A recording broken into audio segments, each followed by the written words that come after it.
Hello, everyone, and thank you so much for joining us this afternoon.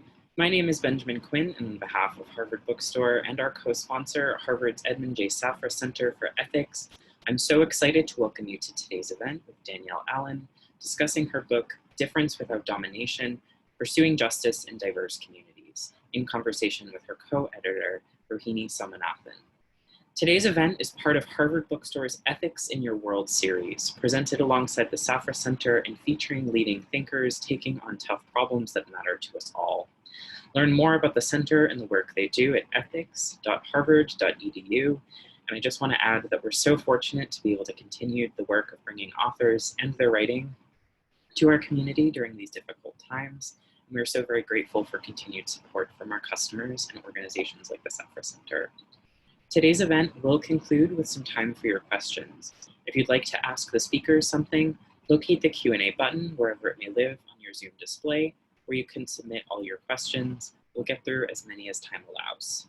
If you go to the chat section of this presentation, I will shortly be posting a link to our website where you can purchase your copy of Without Domination.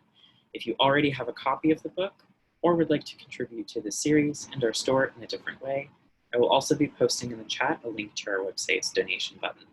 We greatly appreciate any and all support you are able to extend to us at this time. And lastly, as you may know, if you've participated in large virtual gatherings lately, technical issues might come up. We apologize in advance for that. If any technical glitches do occur, we will do our best to resolve them as quickly as possible. And now I'm so pleased to introduce today's speakers. Danielle Allen is the James Bryant Conant University Professor at Harvard University and also happens to be the director of Harvard's Edmond J. Safra Center for Ethics. A renowned political theorist whose published scholarship spans such topics as the conception of justice in ancient Athens to the history of political thought.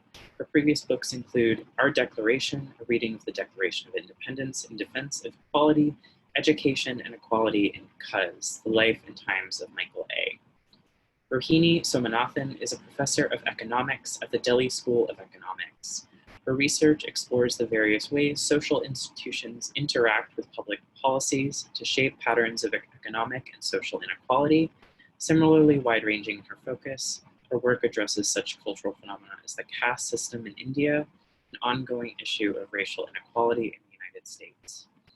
Today, they will be discussing their co-edited book, Without Domination, an ambitious and compassionate volume which confronts the systems of social hierarchy and domination that threaten both burgeoning and established democracies across the globe.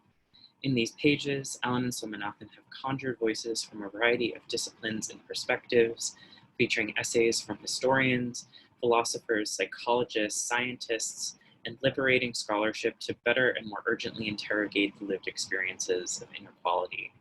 Michael G. Hanchard of the University of Pennsylvania calls the achievement of this book, quote, a service, one that will encourage and frame what are often, in academic and in daily life, difficult conversations. We're so honored to host this event today. Without further ado, I will now turn things over to Danielle and Rohini. Ben, thank you so much for your kind introduction. Rohini and I are delighted to be here together. This is very much our book, and that our is not just the two of us, but also a remarkable group of writers and authors. So we'll come to the substance, but I want to tell you who some of the participants in the volume are. They include philosophers and political theorists like Melvin Rogers and Jume Wingo, the Dean of the Yale Law School, Heather Gerken, Mahzarin Banaji, colleague here at Harvard in psychology, and her colleague Calvin Lai, economists like Rajiv Sethi and Glenn Lowry, Urs Lindner, another political theorist and sociologist, and historian Ellen Wu. So truly a remarkable group of people. This is a co-authored book, and we'll be really excited to talk about that feature of it, the fact that this is a body of work done together. So let's tell you a little bit about the book, and then we'll tell you a little bit about how it was made before we come round to finally what we think some of the breakthroughs in the book are. We all know we are in a crisis moment around the globe, not just in the US, but in numerous societies. The pandemic, of course, has tipped any number of countries into crises of various kinds. We were, though, already in many ways teetering on the brink. Our society has been full of inequalities, economic, political, racial, social. These have inflamed our societies, made them fundamentally unstable. Our book project, which started way back in 2015, wanted to look squarely at those problems of inequality and to try to think through what novel intellectual paradigms we might need to establish a foundation for justice, just societies in contemporary conditions. As we undertook this work, one of the things that was front and center was the fact that there's an experiment underway on the world stage that we haven't yet fully mastered in our understanding. That experiment is how to pursue justice in diverse democracies. In other words, the world has seen democratic political systems since antiquity to the present. And the world's seen constitutional democracies from the late 18th century until the present. But it's only now, in the last 50 years, that the world has seen democracies where the citizenry itself is characterized by significant social heterogeneity. Historically, any number of democracies, so-called, have existed in context with populations with social heterogeneity, but very often the citizenry was an exclusive group, itself not characterized by the heterogeneity that characterized the population as a whole.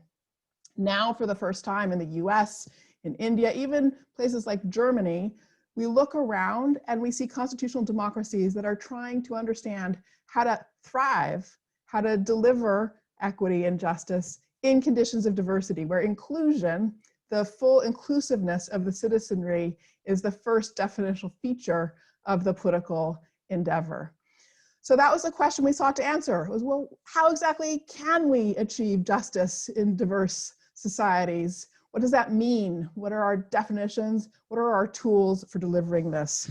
The result of our inquiry is this volume, Difference Without Domination. The core concept, and we'll come back to this in greater depth, is the notion that human well-being and flourishing requires protections of liberties, both negative and positive. Negative liberties that give people basic rights, but positive liberties that empower them and give them participatory avenues and pathways. And with those rights protected, in order to support human flourishing, difference too should flourish. Difference is a good and a positive thing. The challenge, of course, is that difference routinely interacts with or comes to articulate with structures of domination and power. So the question of justice, we thought, is precisely this one of how to support the emergence of difference while withstanding, resisting, or undoing emergence of connected patterns of domination. So what we're going to share with you today is a little bit of our answer to the question, what do we think parts of the solution might be? But before we get to that, I know that's what you're waiting for, the solution part. I really want to bring my colleague Rohini into this conversation to tell the story of the intellectual journey that we've all been on together, because it's been a personal journey as much as it's been an intellectual journey. So Rohini is an extraordinary economist who has been willing to venture outside of the conventional boundaries of her field to partner with me, political theorist and philosopher, and any number of other kinds of scholars. And it's in her adventurousness, her own inquisitiveness, really, that this project was born. So Rohini, over to you. Thanks, Danielle. So it started well before 2015. It started when Danielle was at the Institute of Advanced Study at Princeton, and I visited there for a year. And we just got talking and became friends. And we realized that we were really curious about each other's work, and there was something to be had from collaborating. But it was really hard to start talking a language that we both understood. Theory to me as an economist meant mathematical models, and to Danielle it was political theory meant what I would call something else. And so it was just, we realized that there was a lot to be gained, but there was a lot of work to be done before those gains could be realized. And that's where the conversation started. And then we realized that not only did we want to enter each other's disciplines and benefit from them, but really we wanted to use that to answer the questions that mattered most to us. And it was funny because Danielle was American, I was Indian, I worked in India. My work was on caste. She was preoccupied with race. She was a classicist. I was an economist. And so we were as different as possible. And yet we constantly felt that every time we spoke, we left each other with ideas that would then keep buzzing in our heads. And so that's really how the project started.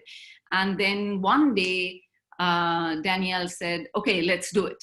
And then it just started from there. And so then in 2015, when I spent a year at the Safra Center, that's when these different workshops started. And I think Danielle you should tell us really about the mode of operation here, how we actually really co-wrote the book.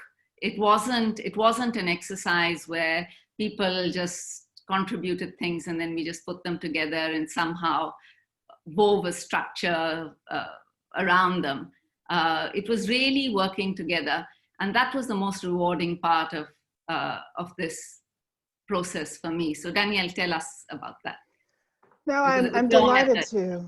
No, exactly. I mean, it really was a journey, and it starts with the recognition that problems like hierarchy or domination, inequalities across the domains, economic, political, and social, these are huge problems that can't be addressed only by the tools of one discipline.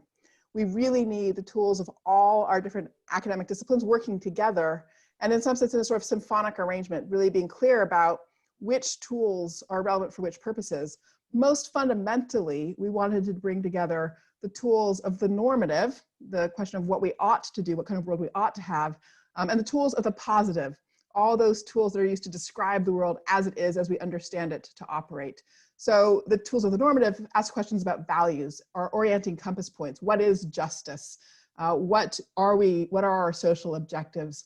Whereas the tools of positive social science can involve modeling, it can involve ethnographic description, it can involve historical accounts of how things have come to be. And our basic conception and conviction was that no hard problem can be addressed without asking both kinds of questions. So what values have oriented the world as we know it, and what values would we rather see orienting our world? And then the question of how our values interact with the actual facts on the ground. Where do we have the opportunity to change and reshape human practice so that we can actually realize our overarching goals and ethical commitments? So we built a process where we identified really interesting people thinking about inequality. And I left the philosopher Claudio Lopez Guerra off my initial list, so let me complete the list of our team with his name. And we asked them to come together over about a 1.5 year period for several stages of workshop. And I'm going to go through this in detail because it's not how the academy normally works. As Rohini said, we very often pick a theme, throw up a conference, people just come, they give their paper, and it all gets assembled into a volume. That's not what we did at all. Precisely as Rohini said, because we all had different vocabularies. The kinds of questions economists ask are very different from the kinds of questions philosophers ask. The word normative literally has different meanings in the two disciplines. And so we can get ourselves into endless rounds of confusion if we don't actually start by learning each other's vocabulary. So we had a first workshop where everybody simply brought a piece of work that they had already developed in another context so we could get to know each other intellectually. And with that sort of intellectual getting to know you, we also spent time to put on the table together what are the biggest, hardest problems that were bothering us each individually about issues of inequality. And we worked together then to clarify our agenda and what we would all be producing for the volume. Then we went away for about a year and we all worked on papers that would in fact address the questions of what the sources of inequality are, how we address them, how we can unleash the chains of domination. And then we came back for a really intensive workshop, and this is the critical part, and I'm going into this in detail because I do think that there's a lot of value for how the academy thinks of its contributions to the world in this model, and perhaps others might pick it up and also find it useful. So we workshopped our papers. We didn't present, we didn't do formal presentations, we just read in advance and divided into small groups to give each other intensive feedback. But we divided into 3 categories of group. So every paper got workshopped 3 times. So we had disciplinary groups. So everybody with a kind of quantitative background was in one group, and everybody with an interpretive or textual background was in another group, for example, and those who were working on historical or cultural materials in the third group, so that every paper would be held to the most rigorous standards of its own disciplinary toolkit. Then we also workshop the papers thematically. You'll see that the volume is divided into sections, a section that focuses on the question of values, and in particular value of non-domination that we put at the center of the work. A section that really focused on the use of statistical mirroring in social sciences analyses, for instance. And we did these thematic workshopping of the papers.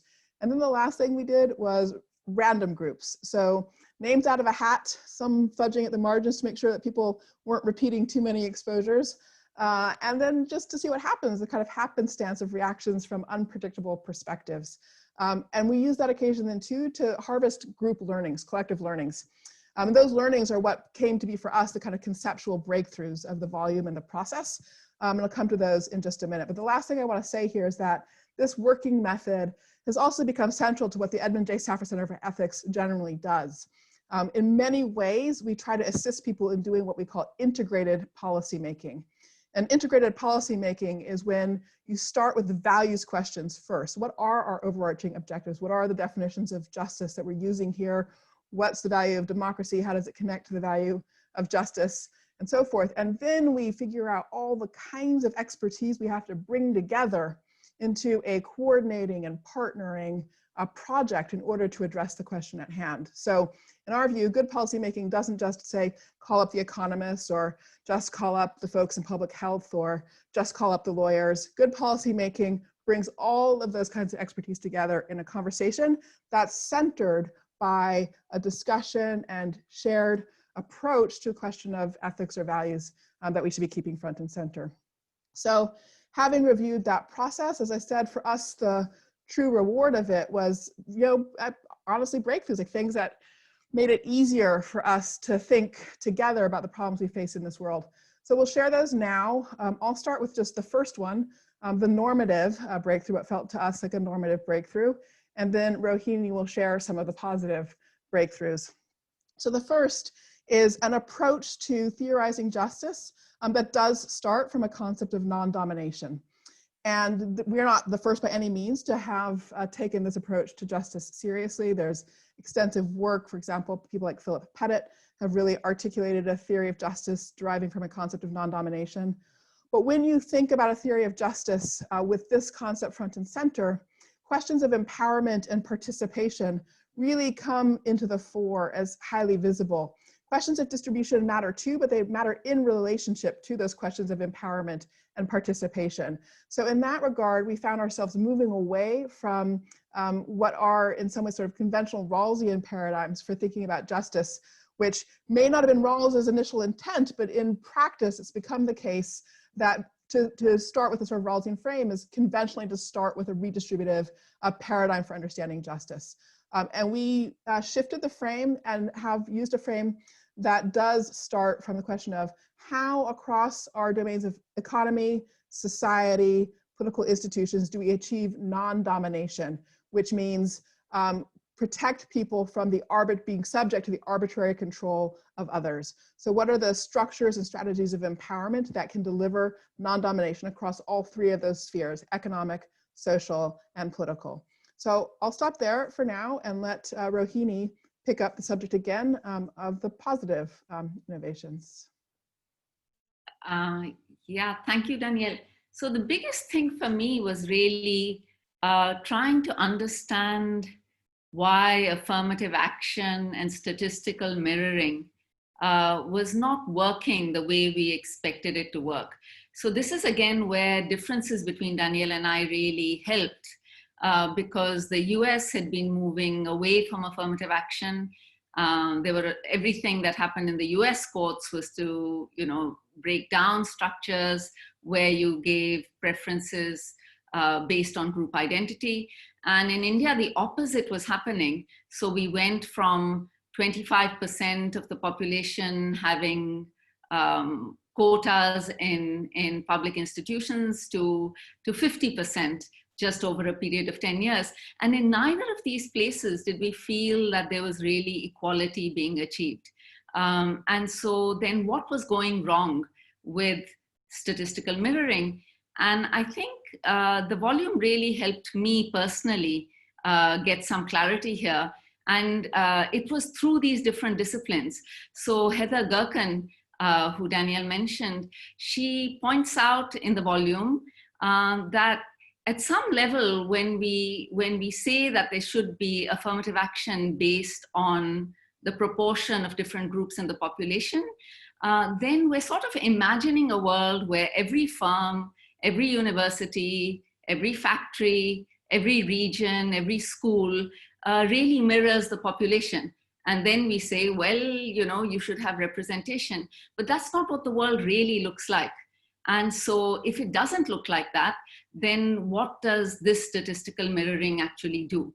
And what Heather points out in her chapter is, suppose it did look like that. Suppose you did have every institution actually mirror the population. Well, what you're in effect doing is never allowing minorities to actually have a say, because there will always be minorities. There will never be majorities.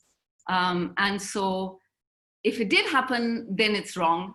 And the fact that it doesn't happen means that you really need to come up with alternative ways of distributing power. And I think that was very, very useful to me. Heather's work was very useful. And so what I do in my chapter in India is really walk the reader through the process of how the affirmative action policies in India have been manipulated for political gain. So it's actually the more powerful groups within this very heterogeneous class of people getting affirmative action who are able to manipulate the process. And I think what some of the other chapters do, including Mazarine Banerjee, including Rajiv Sethi's, is to ultimately show that relations haven't changed. So whether or not you talk about groups, groups are out there. There's implicit bias, there's stereotypes. And so just treating people equally in the legal sphere doesn't really translate into equal relations. And so that's roughly what the different chapters do. Danielle, would you like to add something there? Sure, no, I will. No, so thank you. So Rohini is fleshing out there the way in which, when we started our conversation, we all found ourselves stuck on the fact that achieving statistical mirroring across all the organizations of society is sort of held up as a benchmark for justice in our current day and age. Yet something felt not workable about that. We kept getting stuck on why using that framework couldn't help us ultimately think our way through to just arrangements. And what we came to understand, as Rohini was describing, is that when we see patterns in our social organizations that don't reflect statistical mirroring, where one group is overrepresented or underrepresented, that's not the answer to the question of whether justice pertains. It's just an invitation to inquiry. One has to ascertain whether or not the relational understructure that has resulted in that sort of lumped patterning of social experience flows out of patterns of domination or patterns of non-domination. And so what we then were trying to do was to develop some of the tools empirically for how you would go about analyzing whether or not non-representative patterns count as examples of non-domination or not. So for example, Rajiv Sethi's chapter on crime and punishment does a great job of cutting through a lot of data in the criminal justice space to say sort of which patterns, which kind of lumpiness and how people are represented in the categories of crime and punishment, whether that's arrest categories or killings by police or whatever else, which of those kinds of lumpy patterning represent situations of domination and which don't. And then one has the job, once one can identify more precisely which kinds of non-statistical mirroring situations in fact result from domination, then the question is, how do we reorganize the social processes and the organizational structures that are yielding that domination? So one ends up having a different set of tools, social practices, social technologies, so to speak, in order to fight what we call the hydraulics of inequality. And so then some of the volume also is about trying to spell that out. So Calvin Lai and Mahzarin Banaji's chapter about implicit bias explores one set of tools for taking domination out of practices, from hiring to educational contexts, for instance. Heather Gerken's chapter on federalism and is a real exploration of the way in which layered structures of governance can provide pathways to empowerment, and where you might see things that aren't statistically mirroring, but nonetheless, if you actually have managed to build access to power effectively, then you will. Claudia Lopez Guerra's chapter on immigration is a really extraordinary, provocative, surprising exploration of how we might reconceive our policies of immigration so that they don't leave parts of the population subject to domination by other parts of the population. So that's sort of the nature of the structure. That is to say, once we sort of reconceived the project of justice as being recognizing the value of difference, including even difference where groups are not actually perfectly evenly represented across all areas of society, sort of new picture of justice, then the question is, okay, now we can see injustice differently.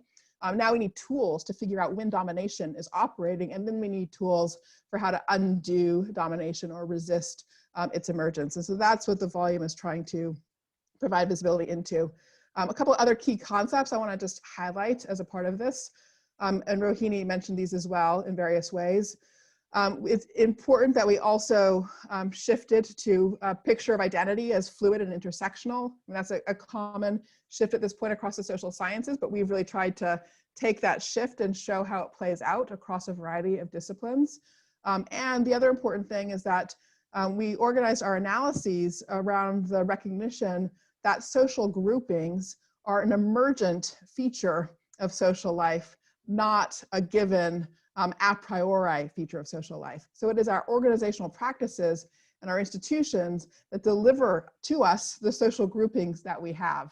And it's recognizing that groups are emergent from social life and not a priori that is key to understanding the hydraulics of inequality, the operations of domination, and getting more visibility at where we can adjust our institutions and organizational practices in order to achieve justice in conditions of diversity.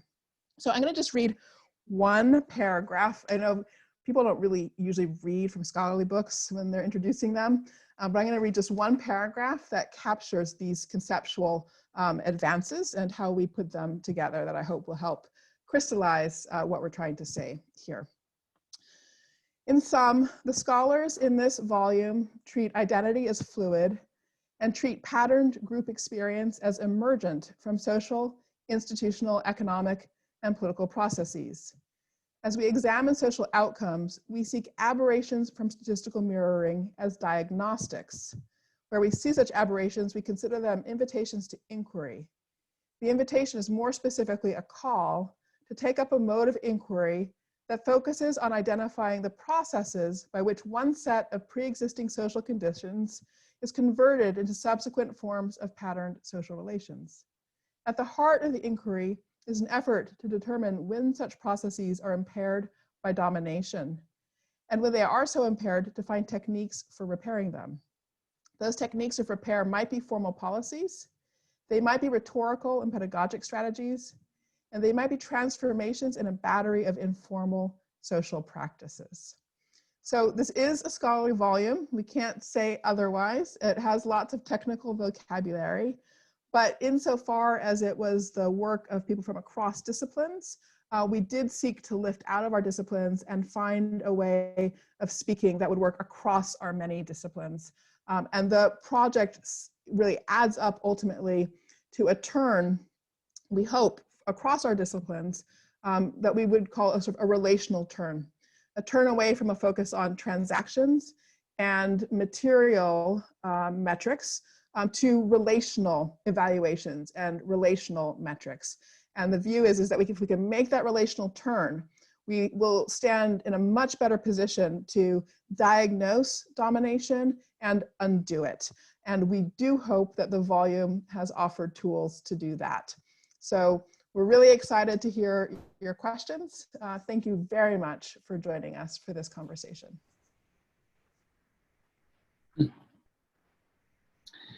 Hello, I'm back to ask some questions. It looks like we have a couple from the audience.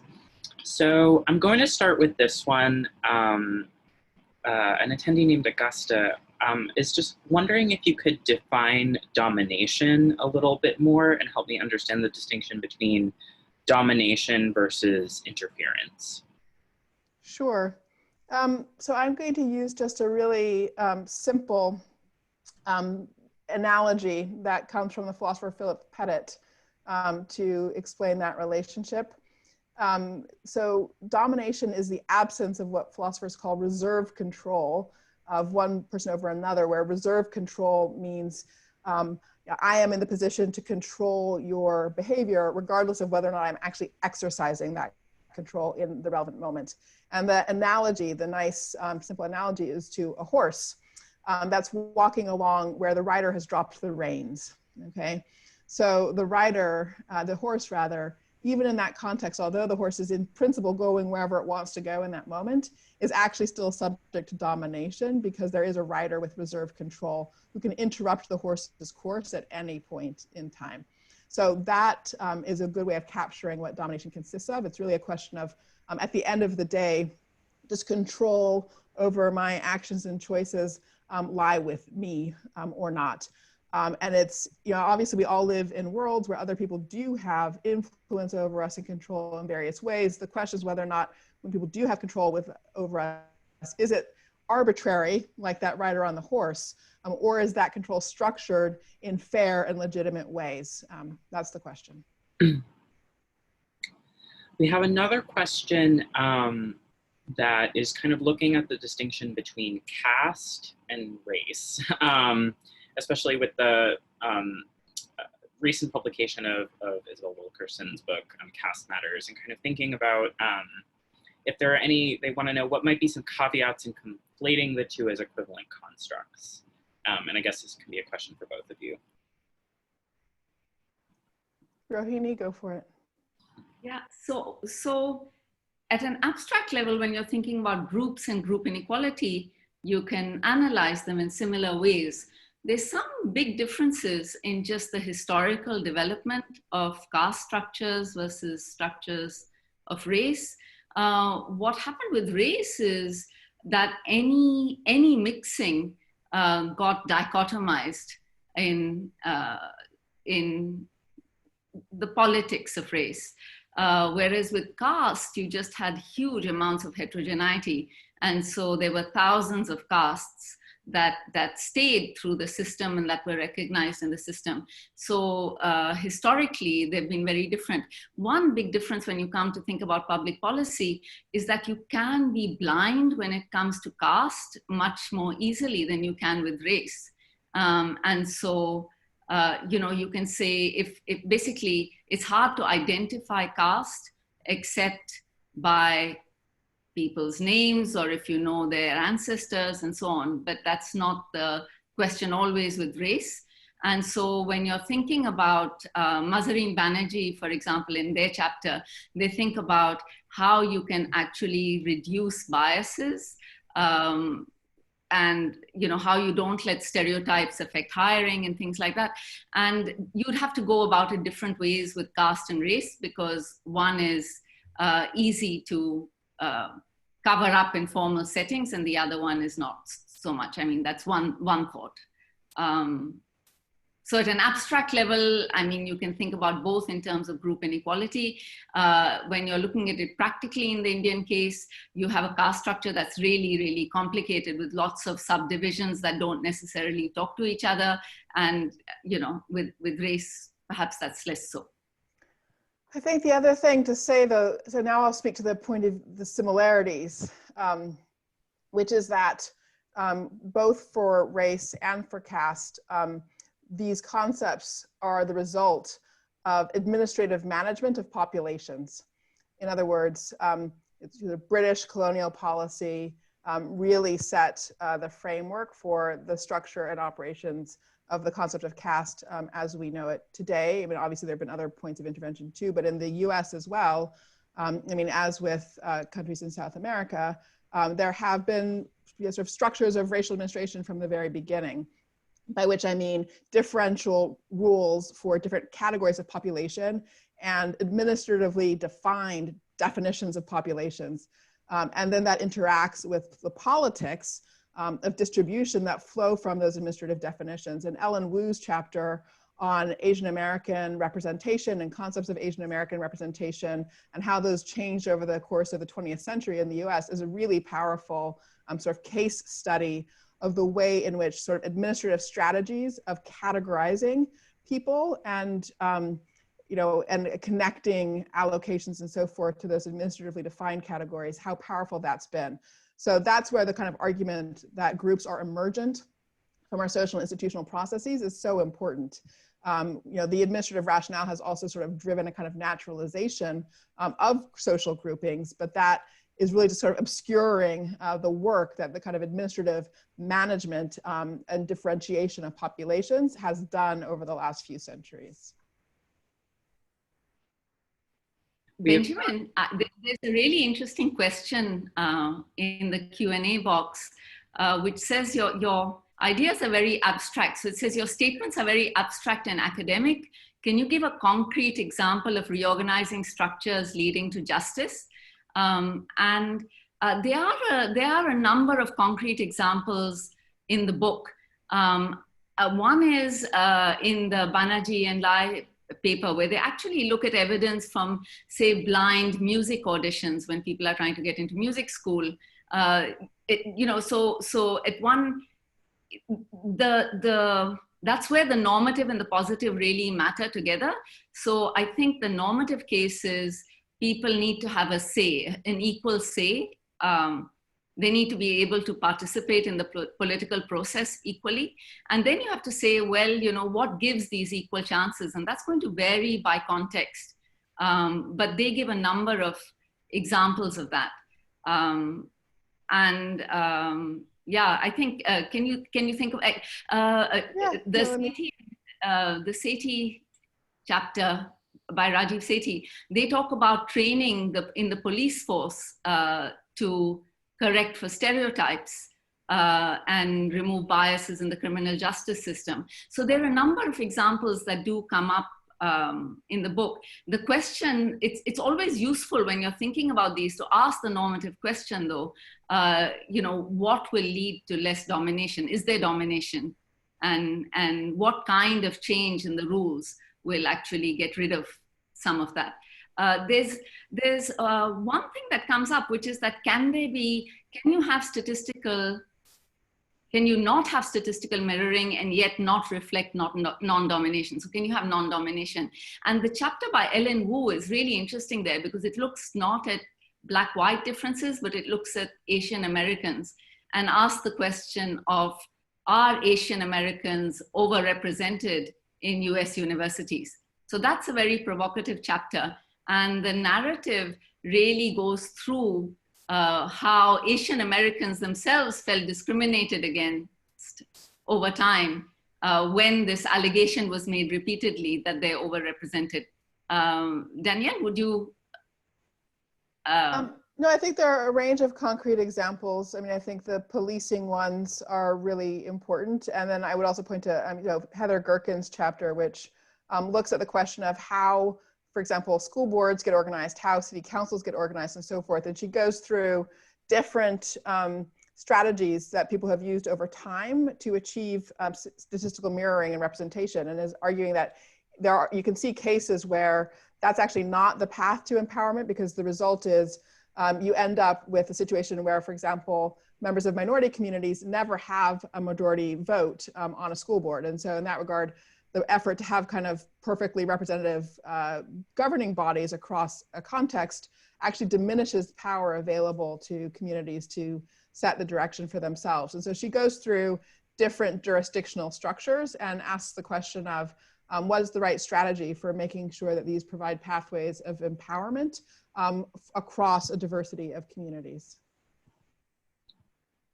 Great, and I'm glad you touched on the approach sort of taken on statistical mirroring, just because we did get a few questions about it. And so I'll sort of just ask. Can I say more about that one, actually? I would love that, sure. Okay.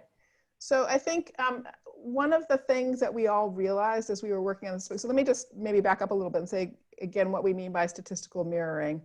That is the notion that you can tell that, any given organization, a school or a business is functioning justly if it's, sort of got gender balance, if it's got the same proportion of African Americans and Asian Americans and so forth as is in the larger population. So statistical mirroring is when the population inside an organization mirrors, statistically speaking, the broader population of the country. And you can see the sort of problem with that concept if you take an example like the Supreme Court, where there are only 9 seats. So it's literally impossible for that body to statistically mirror the US population. So what counts then as sort of fairness and representation in the population of the Supreme Court? You have to have a different way of analyzing that. And so the sort of path that we analyze would be, all right, then, how has the court emerged with the sort of just representational shape it has? Does that reflect a set of patterns characterized by non-domination or by domination? And so you'd have to go back and look at how lawyers get developed and what the pipeline is and how is that functioning and so forth. And what are the kinds of preferences that people bring into choosing professions? So for example, we have an example in the books like, I really love poetry, Rohini really loves math. If I come from an island of poetry lovers and Rohini comes from an island of math lovers, it makes sense that if there's an enterprise that really involves poetry, there's like more of people from my island in that enterprise than people from Rohini's island. And so you have to factor in to that sort of question of how people's preferences shape that pipeline process and what results at the end of a pipeline. So having said all that, the other thing that we realized when we were all sort of stuck on the, just the kind of centrality of the statistical mirroring goal to many of our conversations is that that goal comes from an earlier point in our shared social and intellectual histories. So what it comes from really is, when constitutional democracies were invented, alongside constitutions, conventionally, the census was reinvented. So the Romans, ages and ages and ages ago had used a census to measure their population. But basically the whole discipline of counting people and of, measuring populations and then the sort of statistical disciplines that emerge from that come back in with constitutional democracy in the late 1700s as a tool that's necessary for operating constitutional democracy. And the specific thing that set of tools is brought in for is to support decision-making around political representation, right? So right now in the US, we're going through the census taking process. And the point of it is it will determine how many representatives every state has in Congress, for example. But when those tools were invented, the specific task they were invented for was that distribution of political rights, political and civil rights. And over the course of the intervening 2 centuries, we've come to see the importance of social rights as well. Material well-being, health, education, all of the domains of social policy. And so then the question is, okay, how do you figure out what's a just and fair distribution of those kinds of rights? And we took these tools that we built for measuring populations for political rights, and we tried to use them to think about social rights, and they just don't work as well for thinking about social rights, is basically the realization that we came to fundamentally. And so so what we were really trying to do is sort of to break through the conundrum of a kind of mismatch between tools that were built in the late 18th, early 19th century and what we're trying to do now, which is like figure out whether or not, how to achieve just economic distribution or how to achieve just distribution of health access and health equity and things like that. And our view is that we need a different set of tools in order to evaluate where things are going wrong and a different set of tools in order to help us get to the right place. Amazing, thank you for expanding on that. So we have one question about sort of something that came up in the earlier discussion about relational metrics. I think, and this question is mainly addressed to Rohini. who spoke of real equality, and if that's something you could expand on, Rohini, about what you might mean, perhaps with an example. So the first example that comes to mind is really about intermarriage versus representation. What's happened over the last 70 years in India is that you really have had these quotas, and so you have had a lot of representation, both in political bodies and in academia. And yet there is a huge amount of intercaste conflict. So relations between castes are fraught, perhaps more than before, perhaps partly because of the differential benefits that are given through the affirmative action policy. And so if you have really ostracization at a large scale, if you have very little intermarriage, if at the family level, you really don't expect equality in relations between groups, then I think that experiment would have failed at some level. So that's where you'd say, look, you know, there's in the numbers, there's representation, but there really isn't relational equality. That's the caste example that comes to mind.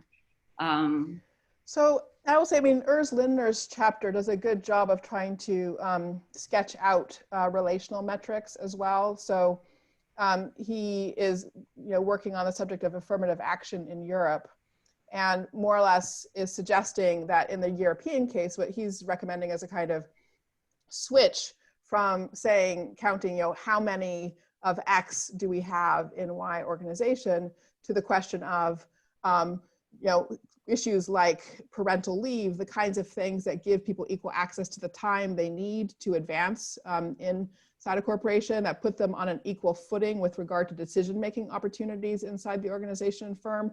So you end up identifying the kinds of features of organizational practice that either put people in a position to share power or put some people in a dominating position in relationship to others. And once you identify those places inside an organization, then you can have metrics for how well you're succeeding in making sure that those moments for power sharing or domination are moving in a power sharing direction. So, you know, can you think about the kinds of things where people pay attention, you know, or take a classroom example. In Harvard Business School, an example of the kind of practice we have in mind would be where the question was, are professors calling on the students in their classes with the same sorts of frequency to one another? And so they had people actually sit in class and sort of, you know, count how faculty members were doing this. And the result was that it made visible that the sort of distribution of speaking time was really inequitable. And that was the relevant thing to know in terms of understanding whether or not the classroom was functioning in a non-dominating way. And that was, in some sense, an even more important piece of information than simply sort of who was in the classroom, if you see what I mean.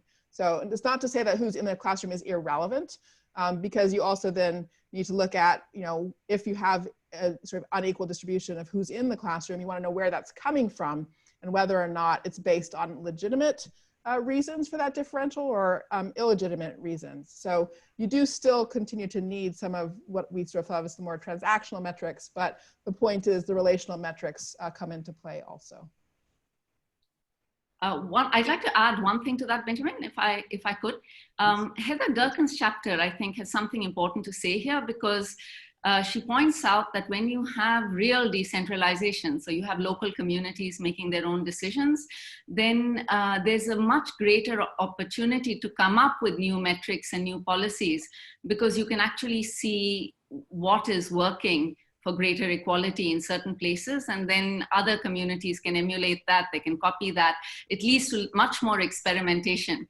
So when we find injustice, we can sit here and talk about all the possible things that can be done, but if we really do have effective decentralization, then we can actually see some of those things play out and see what works and what doesn't. So that's an interesting chapter on how to actually arrive at changes in institutions. Thank you. So we have a question from Catherine, who's wondering, so to bring about structural justice or to undo domination, must we insist on a priority on the poor and social policies that are not only inclusive, but balanced, to put bottom 40% first? I hear you, Danielle, arguing powerfully for universal inclusive framing to win successes. And I'm wondering if you would also push for last first prioritization within a drive for inclusive policy. So that's a super interesting question, and it sort of merits a very long conversation. So we have another project going on at the Safra Center called Political Economy and Justice. And I think it takes up exactly this kind of question. It's we just submitted that volume to the press for review. So, you know, in another year or so, we might be able to present that. So what's the short answer to that question? I don't think I have a short answer to the question.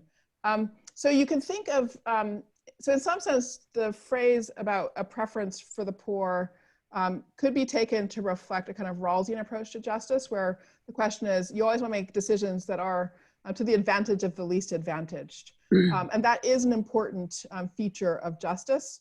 But what we have done in the political economy and justice conversation is to try to take another cut at the question, which is to ask questions about, let's say if one wants to care for poor people not insofar as they are poor, but insofar as they are disempowered. So in all honesty, I think I would have to shift the frame a little bit and say that what I'm, just now I'm speaking for myself rather than the group as a whole, trying to do is to give priority to the disempowered. And very often the disempowered and the poor overlap with each other. I mean, mostly they do, but not exclusively. And then the solution pathways that you see are somewhat different if you start by proposing to prioritize the disempowered and to undo their disempowerment. You end up with a slightly different kind of picture of the policy pathway than if you start by saying, I'm going to prioritize the poor. If you prioritize the disempowered, you affect structural change because you're changing power relations. If you prioritize the poor, it's possible that you can lock in power relations and leave the poor sort of always in a position of being subject to the kind of, you know, munificence or beneficence of those with more power. So that's why I paused when I sort of first heard the question, because by prioritizing the disempowered, I think one does also prioritize the poor, but it does put one on a sort of different solutions pathway. Great, thank you so much. So this is an earlier question that I think is kind of sort of getting at like evaluating different sort of social structures, but we have a question from Diana in the audience. Is it really possible to address questions of value without engaging the disciplines of the study of religion? Do you think that this is just too difficult to address, or is it something that is addressed in the book? It's a great question, and I would agree with the questioner. I do think both religion and the history of religion are important to any conversation about values. I think to some extent Ajume Wingo's chapter, which focuses on dignity, and to some extent Melvin Rogers' chapter as well, which focuses on the 19th century African-American tradition of abolitionism, both in various ways engage with the question of how religious traditions, and in both their cases, Christian religious traditions, have been relevant to conceptions of dignity.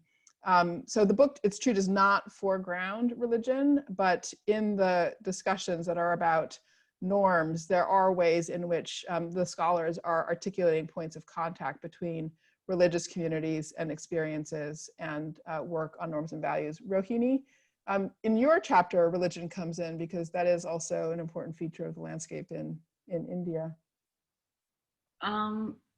Yes, some religious traditions reinforce domination, and that's been argued about the caste system for a long time.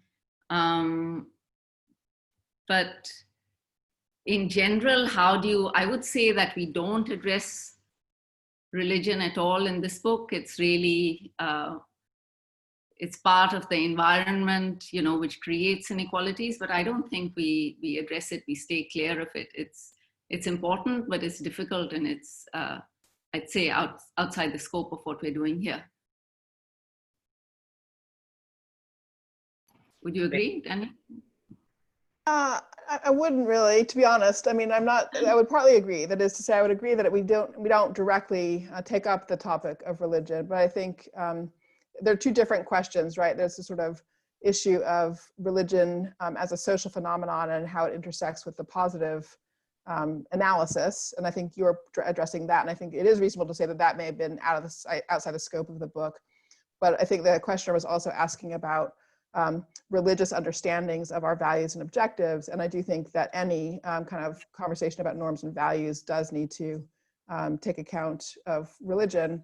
And I think there are pieces and parts of that showing up in here, but it's true, it's not an area of direct focus. But that was a really good example, right, of how the normative and the positive kind of like dance around each other, can go in different directions. Thank you so much. So we have time for, I think, one more question, and I'll end with this one that's kind of about sort of the process of creating the book and sort of conclusion of it. But at the end of this project, are you hopeful for the pursuit of global justice and sort of what global justice, I guess, looks like for you?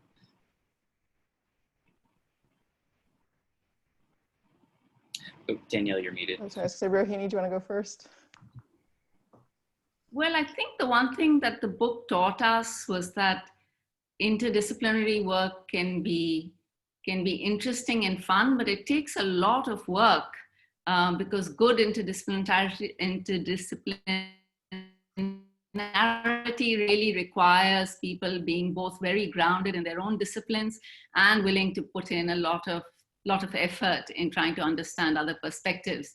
But I think that it does tell us that for a lot of the different types of problems we face, which include climate problems, not just problems of justice, health problems, which is where we are right now, that there is real value to this. And I don't know if there's value to the reader. The reader will have to decide that, but there was certainly value to all of us.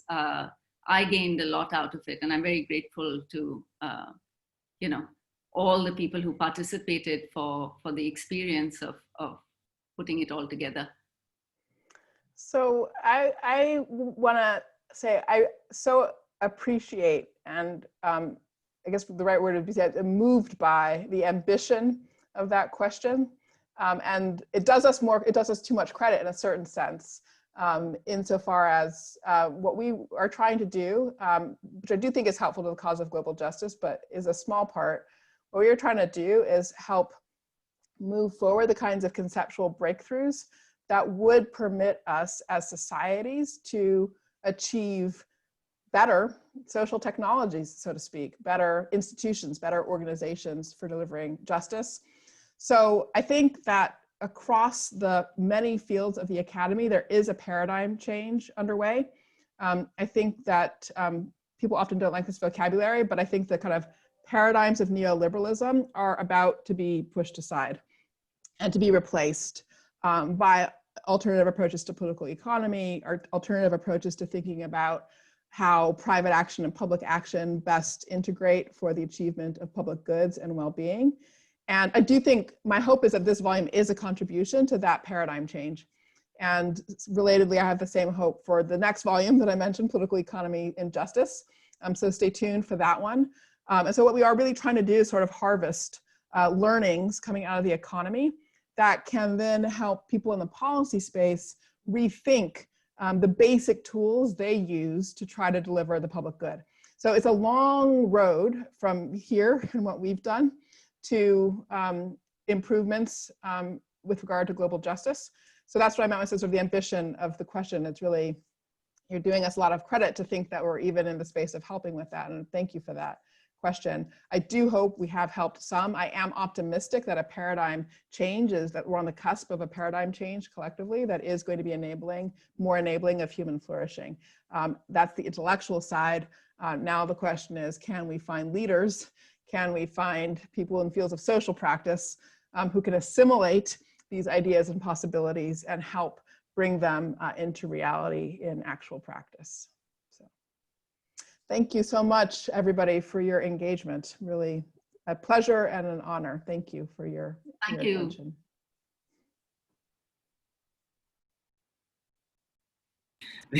Great place to end with the possibility of human flourishing. I just want to take a moment to thank our wonderful speakers and all of you for joining us and showing up for authors, publishers, indie book selling, and our incredible staff here at Harvard Bookstore.